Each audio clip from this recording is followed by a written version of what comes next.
السلام علیکم ورحمۃ اللہ وبرکاتہ۔ مومنین حضرات، آپ نے یوٹیوب پر ایک چینل دیکھا ہوگا ممتاز نقوی کے نام سے۔ یہ شخص بالکل گمراہی پھیلا رہا ہے، اس کے پاس ایک رتی برابر کے بھی علم نہیں ہے، جاہلانہ گفتگو کرتا ہے۔ ابھی کچھ دن پہلے میں نے اس کی یوٹیوب پر ایک ویڈیو دیکھی جس میں یہ تقلید کا انکار کرتے ہوئے یہ کہہ رہا تھا کہ مجتہدین کہتے ہیں کہ فروع دین میں تقلید جائز ہے اور اصول دین میں تقلید جائز نہیں۔ بھائی یہ کیا ہوا کہ اصول دین زیادہ مہم ہے تو اصول دین میں بھی تو تقلید ہونی چاہیے۔ کہتے ہیں جی نہیں، فقط فروع دین میں تقلید کرنی چاہیے، جبکہ اصول دین میں تقلید نہیں کرنی چاہیے۔ حالانکہ اصول دین زیادہ مہم ہے تو اصول دین میں بھی تقلید ہونی چاہیے۔ میں آپ کو پہلے اس کا ویڈیو کلپ دکھاتا ہوں، اس کے بعد پھر اس کی جہالت کی طرف جائیں گے۔ یہی ان کا دین ہوتا ہے، یہی ان کا سب کچھ ہوتا ہے۔ اور دوسری بات، یہ لوگ تقلید فقط فروعی دین میں کرتے ہیں، اصول دین میں نہیں کرتے، حالانکہ اصول افضل ہیں، لیکن یہ لوگ اصول دین میں تقلید نہیں کرتے کیونکہ یہ اصول دین کو ماشاءاللہ سے اچھی طرح خود ہی سمجھ سکتے ہیں۔ اور فروع دین میں یہ لوگ تقلید کرتے ہیں کہ فروع دین میں ہمیں تقلید کرنی چاہیے مولوی حضرات کی۔ میں پوچھتا ہوں کہ جب اصول دین جو سب سے افضل ہے اس پر تم خود عمل کر سکتے ہو، وہ عقیدہ تم خود بنا سکتے ہو، تو پھر فروع دین میں تمہیں کیا تکلیف پڑ گئی تقلید کی؟ کیوں کرتے ہو آپ لوگ تقلید؟ محترم ناظرین، تقلید ہے کیا؟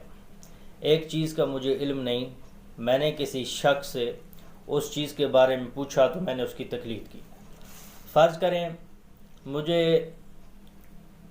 نہیں پتہ کہ روزہ قصر کہاں ہوتا ہے، روزہ کے قصر ہونے کے مقامات کیا ہیں، مورد کیا ہیں کہ کون کون سی جگہ پہ روزہ میرا قصر ہو جاتا ہے، تو میں کسی ایسے شخص سے پوچھوں گا جو اس کا علم رکھتا ہوگا، نہ کہ ایسے شخص سے کہ جو پنچر والی دکان پہ بیٹھا ہو یا پان لگاتا اور میں اس سے جا کے روزے کا مسئلہ نہیں پوچھوں گا، بلکہ اس شخص سے پوچھوں گا جس کے پاس یہ علم ہوگا اور وہ مجھے اس کی تعلیم دے گا، تو میں نے بس اس کی تقلید کی، اس پر عمل کروں گا تو اس کی میں نے تقلید کی۔ بعض شخص کہہ دیتے ہیں جی ہم تو امام زمانہ کی تقلید کرتے ہیں۔ اچھا، اگر آپ امام زمانہ کی تقلید، انہیں جب بتایا جاتا ہے کہ امام زمانہ کی تقلید نہیں بلکہ امام زمانہ کی بیعت ہوتی ہے، پھر یہ کہہ دیتے ہیں جی ہم اپنے والد صاحب کی تقلید کرتے ہیں۔ ٹھیک ہے، اس میں کوئی حرج نہیں، اگر آپ اپنے والد صاحب کی تقلید کرتے ہیں کم از کم یہ تو معلوم ہونا چاہیے کہ آپ کے والد صاحب کس درجے پہ فائز ہیں، وہ اللہ کے کلام اور محمد و آل محمد کے فرامین سے جو مسئلے کا حل نکال رہے ہیں، تو پھر یہ تو ماننا پڑے گا کہ وہ عربی زبان کے ماہر ہیں، کیونکہ قرآن مجید پنجابی یا اردو زبان میں تو آیا نہیں ہے، عربی میں آیا ہے، تو ماننا پڑے گا آپ کے والد صاحب عربی زبان کے ماہر ہیں۔ علم ادب، علم تفسیر، پتہ ہونا چاہیے کہ یہ جس آیت سے میں یہ اپنا مسئلہ لے رہا ہوں، اپنا مسئلہ حل کر رہا ہوں، یہ آیت کس جگہ پہ نازل ہوئی ہے اور کیوں نازل ہوئی ہے۔ علم رجال، پتہ ہونا چاہیے کہ جو میں یہ امام علیہ السلام کی حدیث لے رہا ہوں، آیا ان کے تمام راوی جو ہیں بیان کرنے والے وہ سچے ہیں یا کوئی ایک آدھ جھوٹا بھی ہے۔ جب ان علم پہ مکمل اسے عبور حاصل ہو تو پھر وہ اپنی مرضی کر سکتا ہے، اپنی مرضی سے اپنا مسئلہ نکالے اور اس پر عمل کرے، اس طریقے سے وہ تقلید سے بچ سکتا ہے۔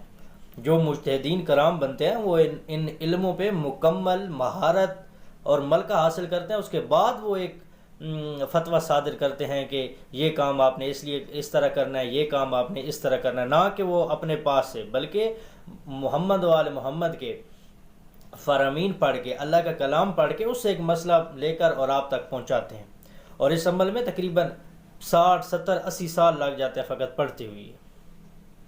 اب اس بات پہ آتے ہیں کہ وہ ممتاز نقوی صاحب فرما رہے تھے کہ مجتہدین کرام کہتے ہیں جی اصول دین میں تقلید نہیں کرتے اور فروع دین میں کرنے کے قائل ہیں، حالانکہ اصول دین تو زیادہ مہم ہے، تو اصول دین میں بھی تو تقلید کرنی چاہیے۔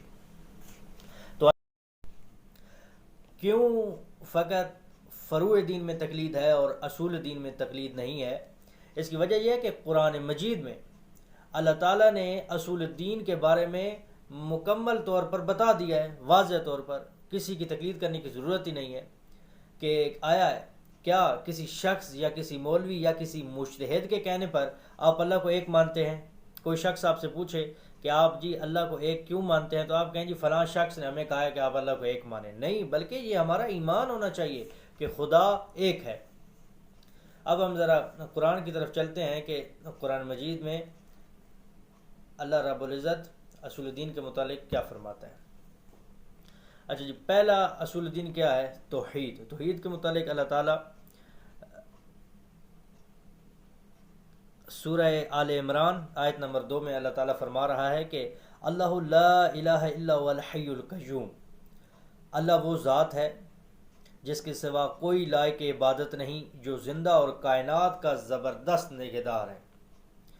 اب جب اللہ نے واضح طور پر قرآن مجید میں بتا دیا ہے کہ اللہ وہ ذات ہے جس کے سوا کوئی عبادت کے لائق نہیں، اور پھر سورہ اخلاص میں اللہ تعالیٰ فرماتا ہے بسم اللہ الرحمن الرحیم کہ قل هو اللہ احد، اے رسول انہیں کہہ دو کہ اللہ ایک ہے۔ ابھی کسی شخص کے کہنے پر آپ مانیں گے کہ اللہ ایک ہے، بلکہ آپ کا یقین اور ایمان ہونا چاہیے کہ خدا ایک ہے۔ اول توحید، دوسری عدل۔ عدل کے متعلق سورہ نساء آیت نمبر 40 میں اللہ تعالیٰ فرماتا ہے کہ بسم اللہ الرحمن الرحیم ان اللہ لا یظلم مثقال ذرہ وان تک حسنۃ یضاعفها ویؤتی من لدنہ اجرا عظیما۔ یقیناً اللہ ذرہ برابر بھی ظلم نہیں کرتا، اور اگر کسی کی ایک نیکی ہو تو اللہ اسے دگنا کر دیتا ہے اور اپنے ہاں سے اسے اجر عظیم دیتا ہے۔ یہ عدل کے بارے میں اول توحید، دوسری عدل۔ عدل کے بارے میں خدا بالکل واضح طور پر بتا رہا ہے کہ میں کسی پر بھی ذرا برابر ظلم نہیں کرتا، جس نے جو نیکی کی ہے اسے ملے گی۔ تیسری نبوت۔ نبوت کے بارے میں سورہ فتح آیت نمبر 29 میں اللہ تعالیٰ فرما رہا ہے بسم اللہ الرحمن الرحیم کہ محمد رسول اللہ والذین معہ۔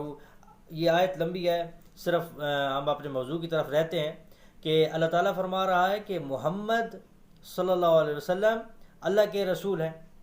اب کسی مولوی یا مجتہد کے کہنے پر آپ محمد صلی اللہ علیہ وآلہ وسلم کو اللہ کا رسول مانیں گے، یا اللہ کے کلام میں لکھا ہوا ہے اور اپنا ایمان ہونا چاہیے کہ محمد صلی اللہ علیہ وآلہ وسلم اللہ کے رسول ہیں۔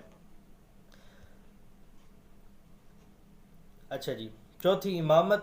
امامت کے بارے میں سورہ مائدہ آیت نمبر 55 کہ بسم اللہ الرحمن الرحیم انما ولیکم اللہ والذین آمنوا الذین یقیمون الصلاة ویؤتون الزکاة وہم راکعون، کہ تمہارا ولی تو صرف اللہ اور اس کا رسول اور وہ اہل ایمان ہیں جو نماز قائم کرتے ہیں اور حالت رکوع میں زکوٰۃ دیتے ہیں۔ اس سے ظاہر ہے ہم سب جو محمد والے محمد کے ماننے والے ہیں وہ اس آیت سے ظاہری بات ہے، ظاہر ہے کہ اس آیت سے کیا مراد ہے؟ امامت مراد ہے۔ ابھی کسی شخص یا کسی مجتہد کے کہنے پر آپ کہیں گے کہ علی علیہ السلام جو ہیں وہ امام ہیں، نہیں، بلکہ یہ ہمارا ایمان ہونا چاہیے۔ اور آخری جو ہے اصول دین میں سے آخرت۔ سورہ بقرہ آیت نمبر 4 میں اللہ تعالیٰ فرما رہا ہے بسم اللہ الرحمن الرحیم والذین یؤمنون بما انزل الیک وما انزل من قبلک وبالآخرۃ هم یوقنون، اور جو کچھ آپ پر نازل کیا گیا نیز جو آپ سے پہلے نازل کیا گیا ان پر ایمان اور وہ آخرت پر یقین رکھتے ہیں۔ آخرت کسی نے دیکھی نہیں ہے، فقط اس پہ یقین رکھنا ہے، ایمان رکھنا ہے، اور یہ کسی مجتہد یا مولوی کے کہنے پر نہیں بلکہ ہمارا اپنا ایمان ہونا چاہیے۔ میرے محترم، اگلی ویڈیو میں ہم اس بارے میں بتائیں گے کہ فروع دین میں تقلید کیوں ضروری ہے۔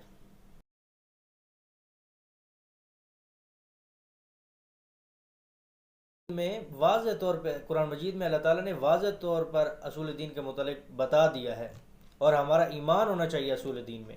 اس لیے ہمیں تقلید اس میں نہیں کرنی چاہیے.